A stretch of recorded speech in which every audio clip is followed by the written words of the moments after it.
At the height of my career, I was known as Phantom, a moniker I'd earned for my uncanny ability to infiltrate the most impenetrable systems, leaving no trace.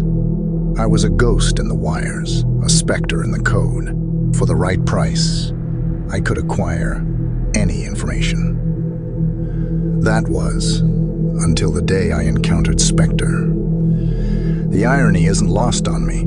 I first heard of Spectre when a high-paying client contacted me, an unknown party, communicating through layers of encryption that would have been commendable if I weren't the one having to unravel them. They offered a sum that could let me retire comfortably, all for a seemingly simple job: dig into the digital life of an inconspicuous man named John Doe. Hacking into Doe's life was alarmingly easy. His digital footprints were basic: an it guy, a single father living a low-key life in a quiet Midwestern town. I infiltrated his life, extracting banking information, emails, personal records. But as I delved deeper, the digital world I was so used to controlling began to twist and turn in ways I hadn't seen before. Hidden within Doe's ordinary files were strange data clusters, encrypted with a sophistication that made my heart pound with both exhilaration and dread. My screen flickered with alien symbols, lines of code I couldn't comprehend. It was a language I, a digital virtuoso, had no fluency in. It was my first encounter with Spectre. In my hubris, I pushed further, stubbornly trying to decode the symbols. My screen started to distort, displaying eerie images of myself in my workspace, taken from angles where no camera should have been. Timestamps marked them just moments before. I was being watched. I tried to disconnect, to retreat from this invasion, but I was stuck. The screens blacked out suddenly, only to illuminate again with a single chilling sentence. "You shouldn't have trespassed, Phantom." Panic surged through me. For the first time, I was the one being hunted, caught in a web woven in my own playground. I decided I'd had enough. I tore the plugs from my computer, leaving me in the unsettling silence of my now dark apartment. But the silence was short-lived. The shrill ring of my cell phone cut through the stillness. An unknown number. My hand trembled as I picked it up. The voice on the other end was digitally distorted, but the menace was clear. "You've stepped into the wrong shadow, Phantom. Welcome to my world." And so it began. My descent into a terror I'd never known. Instigated by my own hubris and the mysterious Spectre, little did I know how much worse things were going to get. With that phone call, my descent into a digital hell began. Strange occurrences started happening. My credit cards maxed out with purchases I didn't make. Fake criminal records under my name appearing online. Disturbing messages on my personal email. Spectre was demolishing my life, piece by piece. This wasn't just a hacker. This was a vengeful phantom far more terrifying than I'd ever been. One day I came home to find my apartment ransacked, my equipment destroyed. My sanctuary had been violated. But how? My location was untraceable, a secret kept in the deepest recesses of the dark web. Only then did I understand. Spectre wasn't just a digital entity. They had reach in the real world, too. My nights became sleepless, filled with paranoia and fear. Every shadow seemed to move, every sound a threat. The line between the digital and physical world blurred, Spectre's presence looming over me constantly.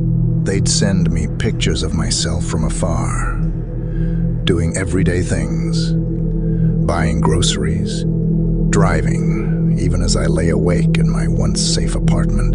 Final straw was the package. A nondescript box left at my doorstep, containing a mutilated keyboard, each key replaced with a letter, forming a single sentence: "Leave the shadows or be consumed by them." I decided to fight back, to reclaim my life. I tried to find Spectre, searching for any trace, any clue. But every trail looped back to me, every piece of code, a mirror reflecting my own terror. Spectre was like smoke, slipping through my fingers, always a step ahead. For every defensive maneuver, they had a retaliation ready. I was playing a game rigged against me. Finally, I did the unthinkable. I disconnected completely. I destroyed my equipment, my hard drives, anything that could link me to the Phantom. I swapped my apartment for cheap motels, my luxury car for old rust buckets, my lavish meals for greasy diner food. I was on the run from a ghost, always looking over my shoulder, waiting for the next blow. My world shrank to one goal: staying one step ahead of Spectre. Every day was spent in fear, wondering when the next strike would come. The hunter had become the hunted. I was no longer the confident. I was no longer the confident hacker known as Phantom. I was a fugitive, haunted by a specter of my own making. The solitude of my self-imposed exile was maddening. I was always on edge, always waiting for the axe to fall. Every passerby seemed suspicious, every phone ring a heart. Stopping terror, I spiraled, lost in the pervasive fear that had become my life. But amidst the paranoia, I stumbled upon a sliver of hope. I had gone a week without an incident. Could it be possible? Had I finally outrun Spectre? Buoyed by this newfound optimism, I found myself at a public library in a small town where nobody knew me. I was tempted, oh so tempted, to touch a computer again, to feel the keys under my fingers, to lose myself in the comforting hum of the code. Against my better judgment, I gave in. Sitting down at a terminal, I just browsed innocuous sites, yearning for the semblance of normalcy. That was my second mistake. As soon as I logged in, the screen flickered, and then I felt a cold dread wash over me. There it was, the ominous message. Did you miss me, Phantom? In that moment, I felt the last vestiges of my old life shatter. Spectre was back, and they hadn't forgotten. The next few minutes were a blur. I left the library, my heart pounding in my chest, and I hit the road once more. Everyday life was a waking nightmare. My digital life was laid bare for the world to see. Spectre revealed my darkest secrets, twisted half-truths, and blatant lies, ensuring my name was smeared in every possible way. The local news picked up the story, and Phantom, the fallen hacker, was a sensation overnight. My anonymity, my last protection, was gone. I was not just a ghost anymore. I was a spectacle. Ironically, I found myself a victim of the very terror I used to inflict upon others. The fear, the sense of violation, the feeling of impotence. I experienced it all. The haunter was haunted. The Phantom now pursued by a specter far more frightening. It was a bitter pill to swallow. The realization of the pain and panic I must have caused others. For the first time, I truly understood the implications of my actions, the severity of the transgressions I had committed as Phantom. Guilt weighed heavily on me, but it was the fear that was truly debilitating. It was then that I knew I could never go back. The world of hacking, once my playground, was now my prison.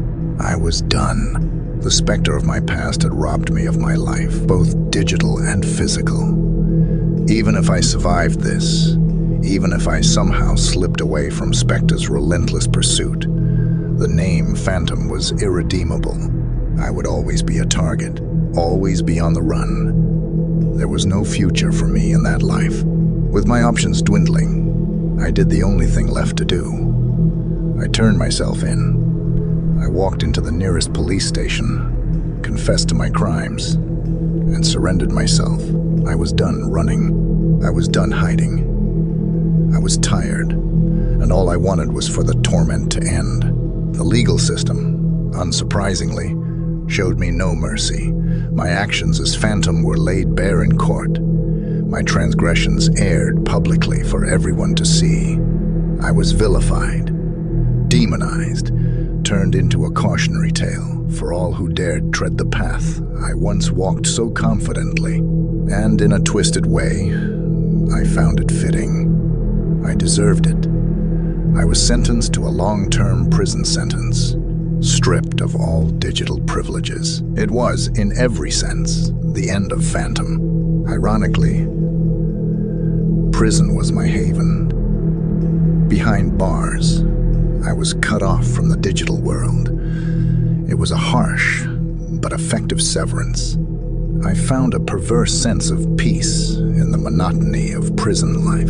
The looming dread that had become my constant companion slowly began to recede. I was no longer Phantom, the dreaded hacker. I was just another inmate serving his time. Yet, the ghost of Spectre was never completely gone. Every time a guard's phone buzzed or the prison's computer systems glitched, I'd feel a familiar chill run down my spine. But as time passed, these moments became less frequent. I dared to hope that Spectre had let me be, that my surrender and subsequent punishment were enough to satisfy their thirst for vengeance. I'm out now. Served my time, paid my dues to society. I'm no longer a part of the digital world. I haven't touched a computer since that day in the library. My life is analog now, simple and unremarkable. But the fear, the paranoia, they linger. Every shadow holds a specter. Every ring of a phone sends a chill down my spine. I've left the world of hacking, but it seems the specter of my past refuses to leave me. And that is why I quit hacking. The price was too high, the consequences too grave. Because when you venture into the shadows, you might not always like what ventures back.